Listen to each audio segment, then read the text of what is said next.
গিয়েছিল, ওই জায়গাটায় একটা বডি পাওয়া গেছে, পুলিশ নিয়ে চলে যাচ্ছিল। তো বলছিল যে রেলে পড়ে মারা গেছে, ট্রেন থেকে পড়ে মারা গেছে। তো পুলিশ নিয়ে চলে যাচ্ছিল, তো আমরা আটকে দিয়েছি।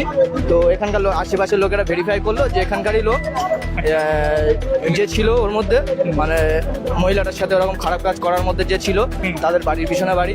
আচ্ছা আচ্ছা আচ্ছা, দেখুন একবার দেখুন।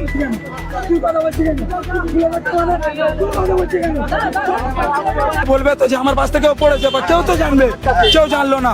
ট্রেন থেকে, রেল থেকে যখন রানিং ট্রেনে একটা বডি, যখন মানুষ চলতি ট্রেনে নিচে পড়বে, তার শরীরে ফ্র্যাকচার আসবে। তার শরীরে কোনো ফ্র্যাকচার দেখতে পাচ্ছি না আমরা এই মুহূর্তে। বলছি গলায় দড়ি বাঁধা ছিল, যখন তোলার সময় দেখছে গলায় দড়ি বাঁধা। হ্যাঁ, আর যদি ট্রেনে থেকে পড়ে যায় সে কি পুরো হেনাই যায়? পুলিশ বলছে ট্রেন থেকে না, ট্রেন থেকে পড়েনি, মার্ডার করা। পুলিশ বলছে এটা না, মার্ডার করা হয়েছে। ট্রেন থেকে পড়ে গেছে? না না না, হয়নি, মিথ্যা কথা বলছে। মিথ্যা কথা বলছে। ঢাকা যাচ্ছিল। পুলিশ যে বলছে ট্রেন থেকে বডি পড়েছে, আমার পাশটা যেতে ভাইটা পড়ে, আমি তাহলে বলবো তো যে আমার পাশটা লোক পড়ে গিয়েছে।